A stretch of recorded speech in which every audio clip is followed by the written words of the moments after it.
Assalamualaikum warahmatullahi taala wabarakatuh. Alhamdulillah wassalatu wassalamu ala asyrafil anbiya'i wal mursalin wa ala alihi wa sahbihi ajma'in. Subhanaka la ilma lana illa ma 'allamtana innaka antal alimul hakim. Rabbi shrah li sadri wa yassir li amri wahlul 'uqdatam min lisani yafqahu qawli. Rabbi zidni ilma warzuqni fahma. Berjumpa lagi kita dalam sesi ataupun dalam rancangan Duha Pagi, Hikmah Duha, dan yang kita bawa menerusi Ustaz TV. Alhamdulillah, pada pagi yang sangat indah ini saya mengambil kesempatan untuk sama-sama mengajak para hadirin, penonton di luar sana untuk sama-sama kita mengucapkan rasa syukur kita dan terima kasih kepada Allah Subhanahu Wa Taala, kerana apabila pagi ini kita bangun, kita celik mata, kita masih lagi bernafas, kita masih lagi diberikan kesempatan oleh Allah Subhanahu Wa Taala melihat keindahan dunia. Okey.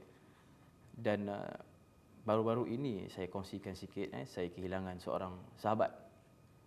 Sahabat baik. Sahabat teman sekerja yang sebenarnya agak muda. Dan apabila saya melihat keadaan ini, sedarlah saya bahawa maut itu sangat hampir dengan kita. Rupa-rupanya yang paling akrab dengan kita selama ini adalah kematian. Saudara-saudari yang saya hormati, menerusi Hikmah Duha ini, saya nak sampaikan mengenai kegemilangan tamadun Islam yang sering digembar-gembur, yang sering dibicarakan di mana-mana.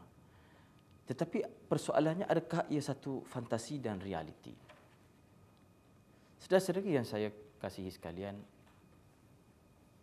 suatu ketika dahulu Nabi SAW meninggalkan kita dua perkara. Taraktu fikum amrain in tamassaktum bihima lan tadillu abada. Aku tak tinggalkan apa pun. Aku tidak meninggalkan harta, tetapi aku tinggalkan dua perkara.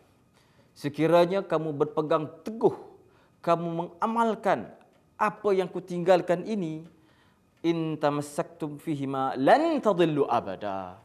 Nabi kata lan tadillu abada. Saudara-saudari yang saya kasihi, apabila dalam bahasa Arab ni disebut lan. Lan ini adalah nafi mustaqbal. Maknanya tidak akan. Bukan tidak, tetapi tidak akan menyebabkan kamu sesat ataupun tidak akan menyesatkan kamu sekiranya kamu berpegang dengan Al-Quran dan Sunnah. Inilah yang saya nak bicarakan. Apabila Nabi SAW meninggalkan wasiat ini, meninggalkan legasi kepimpinan yang cukup istimewa, disambung pula dengan para sahabat, disambung pula dengan Khalifah Umayyah, disambung pula dengan Khalifah Abbasiyah. Pada ketika itu, orang Islam mempunyai reputasi yang dahsyat. Reputasi yang indah di mata orang-orang, terutamanya orang daripada Barat. Saya ceritakan bagaimana beberapa delegasi, antaranya seorang anak raja yang bernama Charlemagne, yang mana beliau melarikan diri daripada istana di Perancis kerana permasalahan ataupun pertelingkahan keluarga, melibatkan perubatan keluarga, melibatkan perebutan kuasa. Jadi dia lari ke sebuah tempat yang pada hari ini terletak di selatan Eropah. Menjadi kebiasaan bagi orang Islam, apabila mereka ini didatangi tetamu, mereka akan melayan. Mereka akan melayan dengan penuh perasaan, memuliakan tetamu. Kan Nabi kata, in kuntum tu'minuna billahi wal yaumil akhir falyukrim dhaifahu. Sekiranya kamu beriman dengan Allah, dengan Islam, dengan hari kiamat, maka hendaklah orang ini memuliakan para tetamu. Begitulah apabila Charlemagne ini datang ke satu tempat. Hari ini kita kenal, ataupun dulu dikenali sebagai Toledo. Kebetulan pula Toledo pada ketika itu diperintah oleh seorang raja yang bernama Raja Sulaiman Al-Arabi.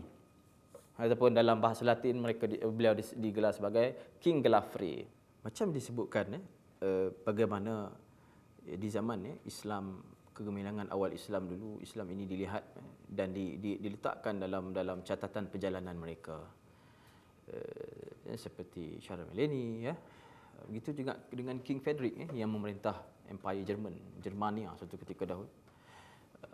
Beliau juga kagum dengan sikap orang Islam yang bukan sahaja mahir dalam bidang-bidang yang baru, tetapi mempunyai pekerti yang sangat tinggi. Itu adalah memori kita suatu ketika dahulu. Kita usahlah terlalu bernostalgia dengan memori-memori yang lalu. Kita nak lihat bagaimanakah kita pada hari ini. Apabila orang Islam dijajah, tak tahu bagaimana, hari ini kita nampaknya tidak seperti datuk nenek moyang kita satu ketika dahulu. Kalau dahulu agama dan gaya hidup itu disatukan, tetapi hari ini nampaknya agama itu seperti dipisahkan daripada gaya hidup.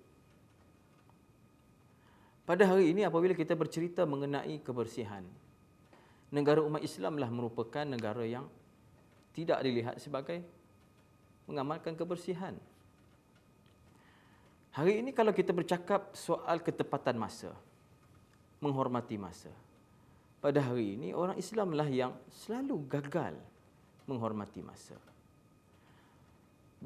Bagaimana masyarakat Jepun yang pada hari ini, walaupun sebahagian daripada mereka ateis, apabila datang soal masa, mereka adalah kaum yang tidak dapat dipisahkan. Saya nak melihat bagaimana kenyataan yang dikeluarkan oleh Muhammad Abduh. Apa kata dia? I went to the West. I saw Islam not Muslim.